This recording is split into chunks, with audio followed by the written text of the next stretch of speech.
It doesn't have to be an event about online marketing, but it could be related to an offline business or an offline passion of some kind.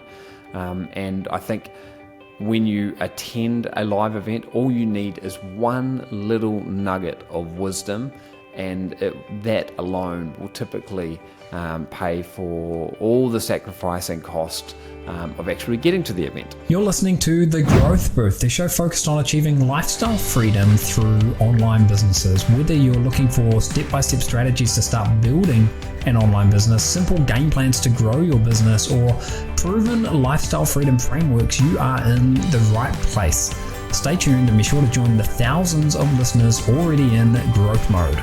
Aidan Booth here, welcome to The Growth Booth. This is episode number 97, and in today's episode I wanted to share some thoughts that I've had after having recently attended a live event in Orlando this past weekend. Now, the event that I attended was about marketing, specifically about marketing using webinars and other online virtual events. So something that I do a lot of in my business, but the audience that was there extended far beyond people who just do webinars. We had people who were software creators, we had people who ran affiliate websites, people who ran e-commerce stores, and much, much more. So I came away from that event just feeling charged up about my online business, and I wanted to share 7 of the big takeaways that I got from this event, but they're things that I've also found in other live offline events that I've attended in the past. So this event in the past week that I've been to was in Orlando. It was an express trip for me. I was only up there for 2 nights, so I had 2 nights traveling on the plane, 1 night up, 1 night back, and 2 nights at the event. So it was a real express trip. I was a guest speaker at the event, so I did a 1-hour presentation, and I was also a sponsor of the event. And in fact, funny story about sponsorship. With my excitement in actually getting to the event, we completely forgot to prepare any signs or marketing material for the event. So there were all these fancy booths out the back or out the front of the room, and ours was empty. So our booth got put to good use by people doing all kinds of things. I saw one guy getting a massage on there. I saw other people storing their suitcases on there and everything in between. But it wasn't my finest moment in preparedness, you could say. But one thing I will say is that the booth was probably the thing that we could have got the least value from at the event, because all the value we got was from, or the vast majority of the value that we got was from networking, from meeting people, and just from being in the room. So there are 7 ideas that I thought I would share with you, 7 takeaways that I had. And the first was to do with relationship building. We were able to foster relationships with some of our existing partners, and this happened through dinners, lunches, catching someone for a coffee in the morning. And there's nothing like being in person with someone to share what you're working on, to get feedback, and just to foster the relationship. And some of the people that I saw at the event, I've known them online for a decade, and it was the first time that I actually met them offline, and that's a relationship changer in my opinion. And I should add, I wasn't at the event alone. I had 2 of my team there as well, so we were able to really get to know other of our partners and also their teams. And it wasn't just about partners in the online business space, but there were also software providers there. It just so happened that our legal counsel, our attorney, was there. Affiliate partners were there.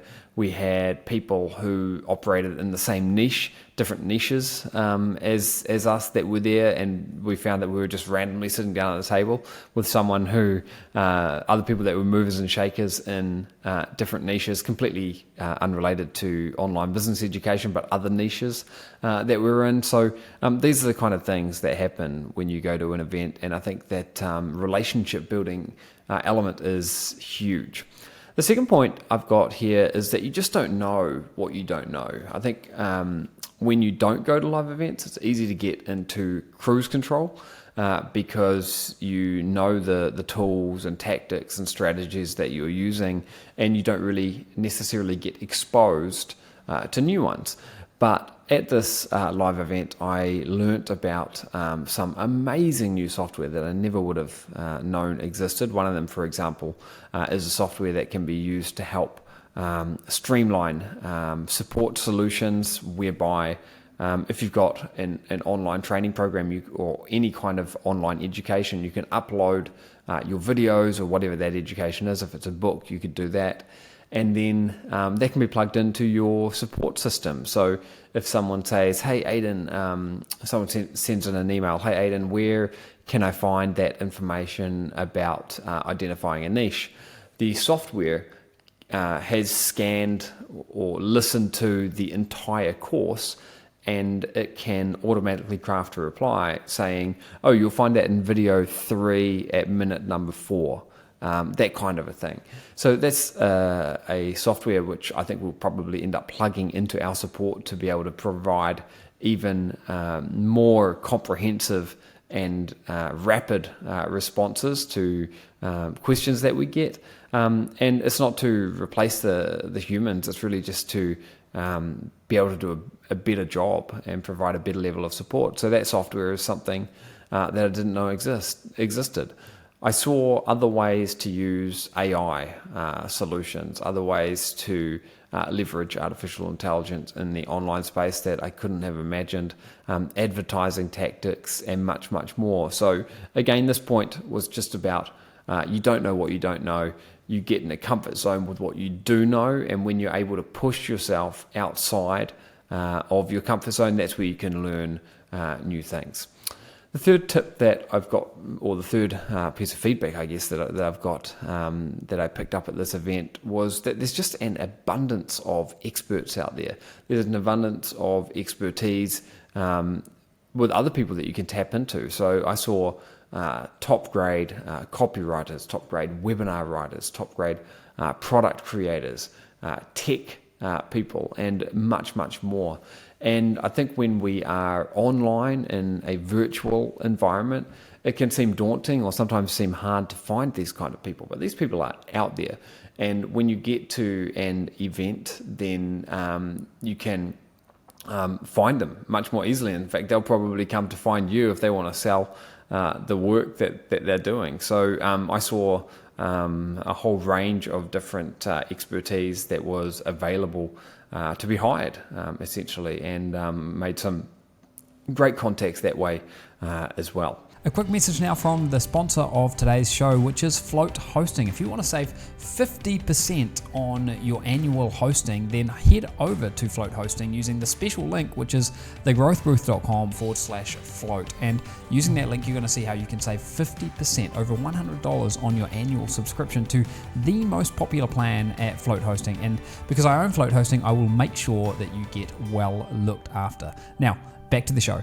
The fourth thing I'll say is that first impressions really matter. If you're meeting someone for the first time, if you're putting yourself out there, then I think you need to come prepared with the right frame of mind, come energized, and also dress for success. And this is based on not just this event that I was at over the past week, but other events that I've been to in the past. And I think it really makes a difference. And you could sense the people that were in the right frame of mind. You could sense the people that really wanted to put their best foot forward, the people that were energized, and those that weren't. And, I know that I found myself gravitating towards the people that I would want to work with, the people that sent off the right kind of vibes, if that makes sense. So again, I think a lot of that comes down to realizing that first impressions matter, and in a place where you're only going to be with people for a couple of days, like a live event, you really need to make the most of each one of those interactions. The fifth point that I've got here is similar to number 2, actually, and this is that you're able to find or learn about ideas that you would never get from anywhere else. And this could be something simple, like, for example, one of the speakers was talking about how they're able to reach different demographics with their marketing. And what they're doing is hiring someone on Fiverr or Craigslist to be the face of ads in order to reach a different demographic. Now, this is something that it's one of those ideas that's so simple when you hear about it, so cost effective, yet it wouldn't necessarily have occurred to me to do that if I hadn't actually heard it first. So just the point though is that you're able to find and learn about ideas that would otherwise, probably you might not see them or realize they exist ever, or you might be much slower to actually pick them up. The sixth thing that I've got is about brand visibility. Sponsorship at events is something that allows you to have extreme visibility with the audience that you are around. And we were one of the what they call diamond sponsors at this particular event, which was called Webinarcon, by the way. It was about webinars, but much more than that. So we were a diamond sponsor. It cost a lot of money to be a sponsor, but it also gave a lot of visibility. So everywhere we looked, I could see my branding and my marketing, and that also helped people, come and find me and ask about what we were doing. So I was able to get in front of a lot of people. And there was also a really useful directory of participants, which we could, write a couple of paragraphs in about ourselves, about our companies, and that worked really nicely to be able to connect up with people as well. Now, the seventh idea that I've taken away from this is just related to brainstorming.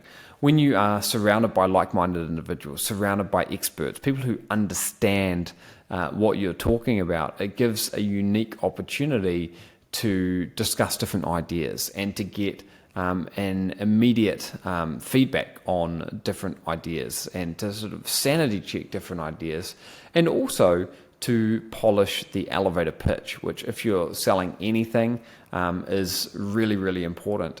And the elevator pitch is something that I certainly was able to polish for a couple of different projects that I'm working on, just through talking to maybe 50 or 100 different people and talking about what I was doing. The first time I shared some of the ideas, it was a little bit long-winded, a little bit crude, but by the time I got to the 10th or 15th person that I was talking to, sharing what we were doing, it was so much more refined. So that's, active learning happening while I was at the event. So a few final thoughts to wrap this episode up. I think it's really hard to replicate an offline event by anything you're doing virtually. We've tried many, many times in the past, and it's just hard to replicate. I think also it's worth mentioning that not all events are created equal. This was an event where we were surrounded by like-minded individuals, and it was a relatively small boutique event with just a couple of hundred people. I've been to events in the past that have had 5,000 or more people, and it can be a little bit overwhelming because everyone is so diverse in what they're doing. This one, however, there was a lot of like-minded, similar individuals in the same room, and that really sort of supercharged the networking, I think. Events might not be right for everyone. It really depends what you're doing and what you want to achieve. Events can be great just to go to learn, but I think if you're only learning at an event, you are potentially leaving a lot of opportunity on the table, because you can learn a lot at events, just like you can learn a lot from being part of an online program. But it's in those partnership opportunities, those connections that you can make, where you can get that X factor value from an event. So I think if you're considering attending an event, what I would say is make sure that it's one that's very focused on what you're doing. And I would probably only go if you had the intention of really being able to connect with other people and either form partnerships with other people or learn specifically from other people. Because if you're just learning tactics, you can learn tactics through online training. Maybe you might not get as many hidden gems as what you do get when you meet people in person and watch presentations in person, but you can still do that. The other thing that is, I think, impossible to replicate at an offline event is the energy in the room.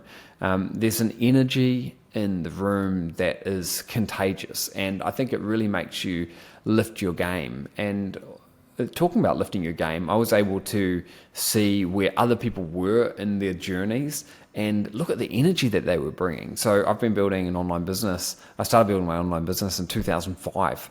So, we're going to be in our 19th year. And I can remember back when I was starting out, I was like a machine in hustle mode, working. And it's fair to say that after 19 years, you reach a point where you're kind of in cruise control. And seeing some of these other people who were not just starting up new businesses, but had mature businesses who were still putting an enormous amount of energy into what they were doing was quite contagious, and it made me feel like I could up my own game in that regard as well. So I wanted to share this while it's fresh in my mind, because getting to a live event might be a way that you can inject energy into what you're doing online or offline. It doesn't have to be an event about online marketing, but it could be related to an offline business or an offline passion of some kind.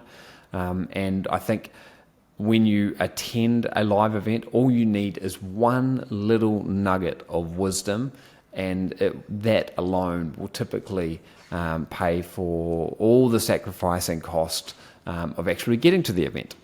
So that wraps up episode number 97 of The Growth Booth, a little bit of a shorter episode here today. But again, I wanted to share these thoughts. So as always, you can find show notes, transcription, and everything else over at thegrowthbooth.com. Just head over to thegrowthbooth.com, navigate to episode number 97. And as always, you can see the video version of this also at The Growth Booth, or you can go to YouTube and search for The Growth Booth, and you'll find the video version of this podcast as well if you want to watch that. That's a wrap for this episode. I'll see you in the next episode of The Growth Booth. Bye for now.